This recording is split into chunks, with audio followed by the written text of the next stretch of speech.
할렐루야. 네, 성탄 콘서트 오신 여러분들을 환영합니다. 코로나 이후에 이렇게 많이 함께한 것이 처음인 것 같습니다. 너무나 또 좋고 또 예수님의 성탄을 맞아서 저희가 함께한다는 것이 얼마나 큰 축복인지 모르겠습니다. 우리 옆에 분 바라보면서 이렇게 축복했으면 좋겠습니다. 메리 크리스마스 이렇게 축복하겠습니다. 메리 크리스마스. 예수님께서 우리를 위해서 오셨습니다. 잘 오셨습니다. 축복합니다. 네. 우리 하나님의 말씀 같이 보도록 하겠습니다. 마태복음 1장 21절로 25절까지 말씀입니다. 21절로 25절까지 말씀 한 절씩 교독하겠습니다. 마리아가 아들을 낳을 것이니 그 이름을 예수라 하여라.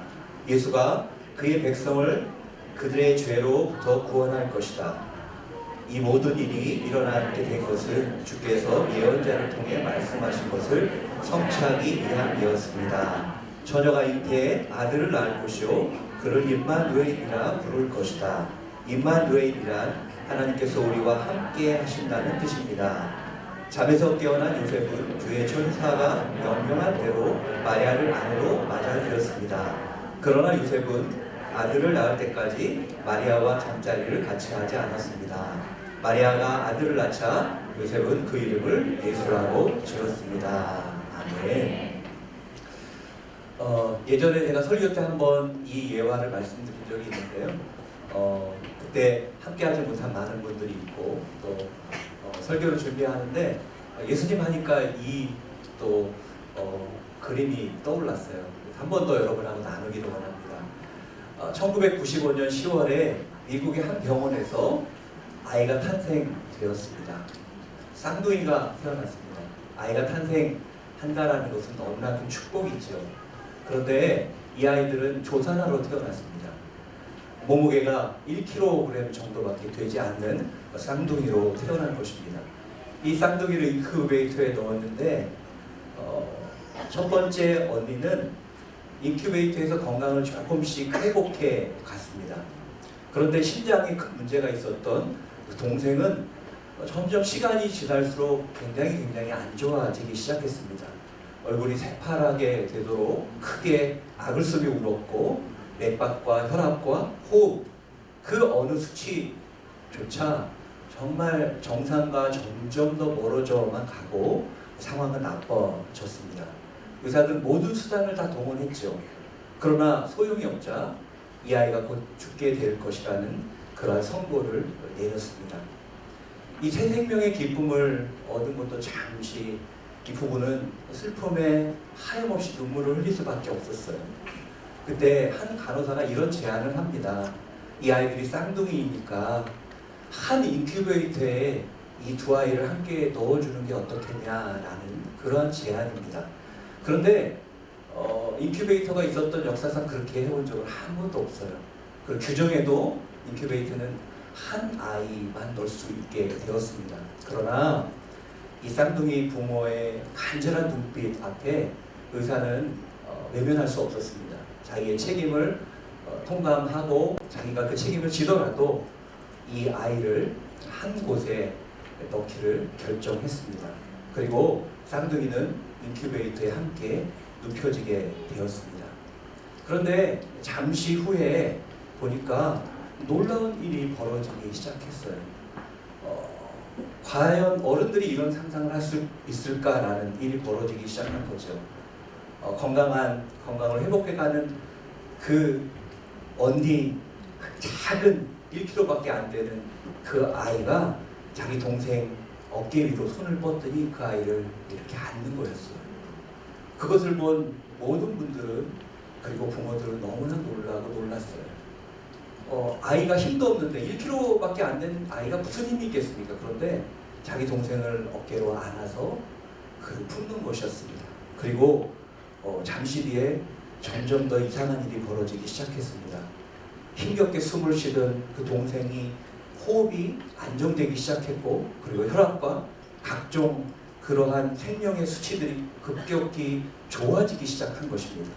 그리고 서서히 그 둘째 아이가 정상에 가까운 수치로 바뀌기 시작했어요. 그리고 그 아이의 그 모습을 본 모든 의료진들은 너무나 놀랐죠. 그리고 지켜보았습니다. 결국 둘째 아이는 점점 더 회복되고 지금은 쌍둥이 자매로 성인이 돼서 굉장히 아름답게 세상을 살아가고 있습니다. 이것이 그 당시 실렸던 생명을 구하는 포옹이라는 그러한 사진으로 실린 모습입니다.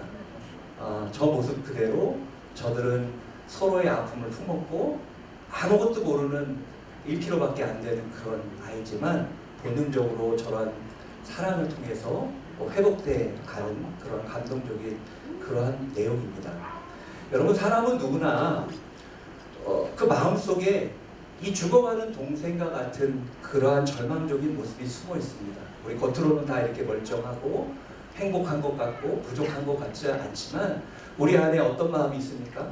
막연한 미래에 대한 두려움, 내가 지금 가진 것이 있어도 이것이 어떻게 될지 모르고 또 내 건강에 대한 두려움, 그리고 외로움과 또 때로는 미움과 배신감, 절망감이 우리 안에 우리도 모르게 불쑥불쑥 일어날 때가 있습니다.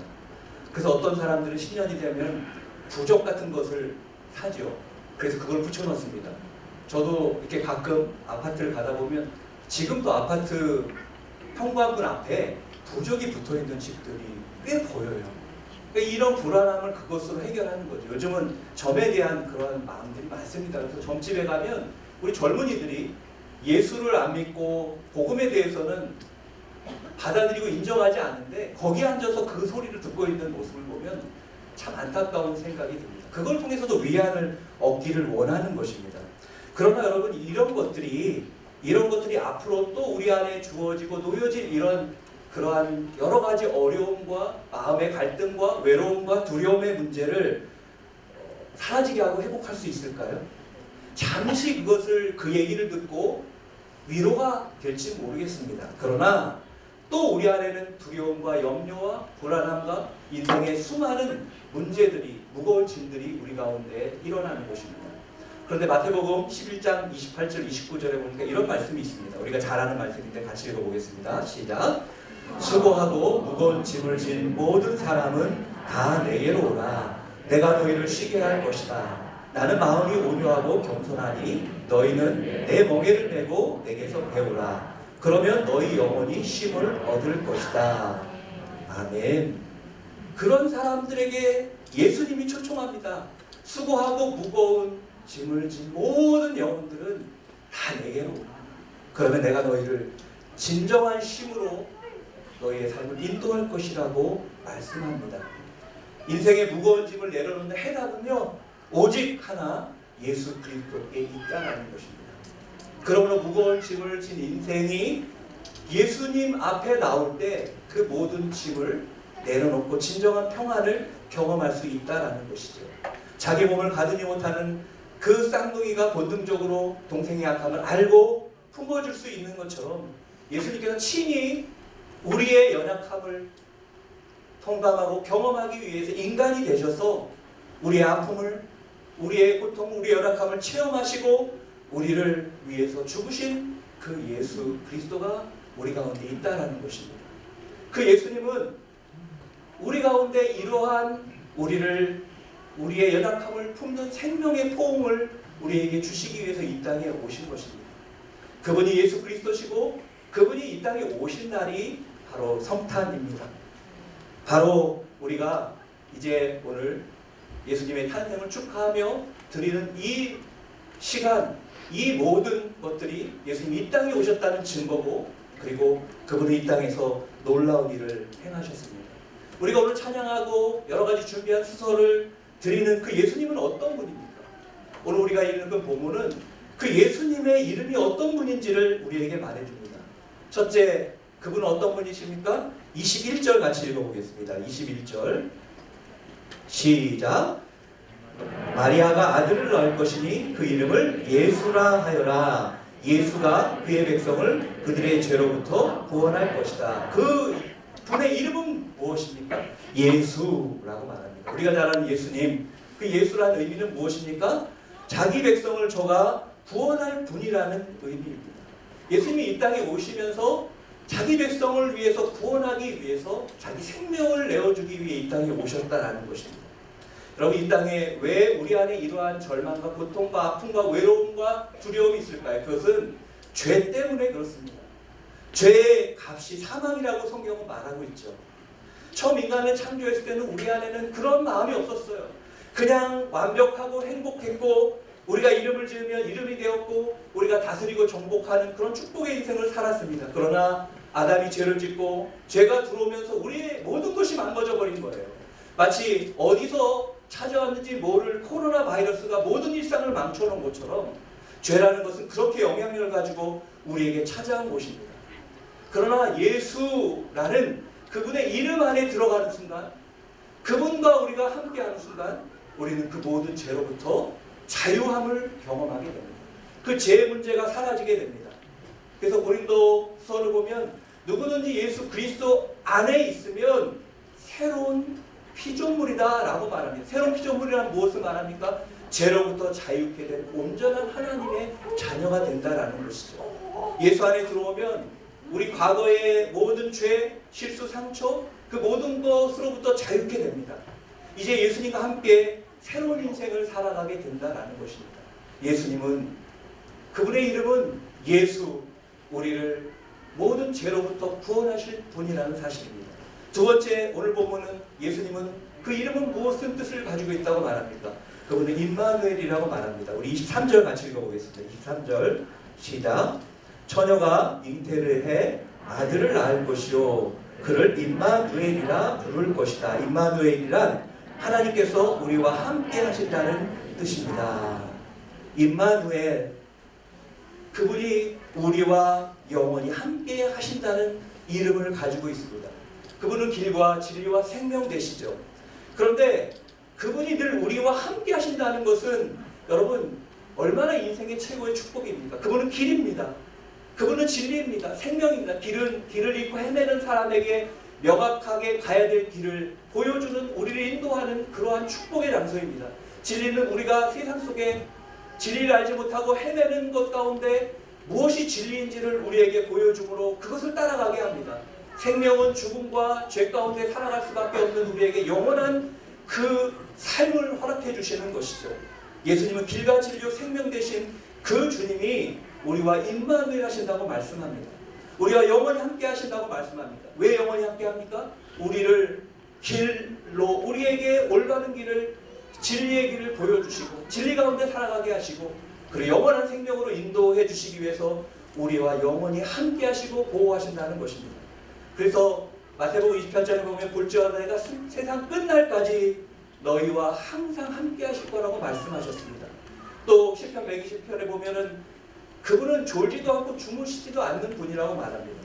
여러분, 누군가 24시간 경호를 받는다면 그 사람은 분명히 특별한 사람일 것입니다. 여러분, 그런데 예수님께서 그분을 온전히 믿고 바라보는 인생을 향해서 그렇게 24시간 특별 경호로 함께해 주신다는 사실입니다. 그것이 예수님께서 우리에게 주신 축복이요 은혜요 생명의 그러한 사랑의 은혜입니다. 오늘 그 예수님이 우리 가운데 태어난 그 날을 우리는 축복하는 겁니다. 그리고 기뻐하는 것이고 그래서 그분을 기쁨으로 찬양하며 그분을 높여드리는 이 시간을 우리가 보내고 있는 것입니다. 사랑하는 성도 여러분, 그 놀라운 일을 허락하기 위해서 예수님은 우리 가운데 이 땅에 오셨습니다. 그리고 그분의 오심은 살려는 오심이 아니라 우리를 위해서 죽으려고 오신 그러한 오심이었고, 그리고 그분이 십자가의 죽으심으로 우리의 인생은 완전히 나락에서 완전한 축복으로 영원한 생명으로 변화되는 그런 은혜를 경험한 것입니다. 그것이 성탄입니다. 그것이 우리에게 준 하나님의 축복입니다. 그러므로 성탄은 마땅히 영원한 주님을 찬양해야 될 날이고, 그리고 우리가 함께 기뻐하며 영원히 그분과 함께 그분만을 높여드리는 축복의 날이 되어야 될 줄 믿습니다. 성탄은 단순히 인간의 감정을 기뻐하며 선물을 나누며 즐거워하는 날이 아니라 우리를 위해서 오신 영원한 선물이신 예수 그리스도를 함께 기뻐하고 찬양하는 날임을 믿습니다. 오늘 이제 준비된 많은 시간들이 있는데 저는 이 시간을 통해서 우리가 한 마음으로 하나님께 영광 올려드리는 아름다운 이 성탄이 될 수 있기를 바랍니다. 우리 안에 참된 평화와 기쁨과 축복이 여러분 모두에게 함께하기를 주님의 이름으로 축복합니다. 우리 찬양 한 곡 하고 이제 특별 순서를 갖겠는데요. 우리가 잘 아는 찬양입니다. 예수 그 이름. 예전에 우리 안에 많이 불렸던 곡인데요. 요즘은 이 곡을 별로 안 불렀던 것 같아요. 그러나 제가 이 설교를 준비하면서 그 이름 안에 있는 비밀을, 그 이름 안에 있는 사랑을 다시 한번 생각하며 또 이 찬양 우리가 함께 부르기를 원합니다. 같이 한번 예수 그 이름 찬양하며 나가도록 하겠습니다. 예수 그 이름 나는 말할 수 없네.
예수 그리스도의 그 놀라운 이름을 찬양합니다. 우리에게 참된 생명과 진리를 위해 이 땅에 오신 그 예수 그리스도, 우리를 위해서 죽기 위해 이 땅에 오신 그분의 사랑을 기억하며 오늘 성탄을 맞아서 우리 안에 주신 은혜에 감사하며 우리 각 부서별로 준비한 아름다운 주님을 향한 선물을 주 앞에 올려드립니다.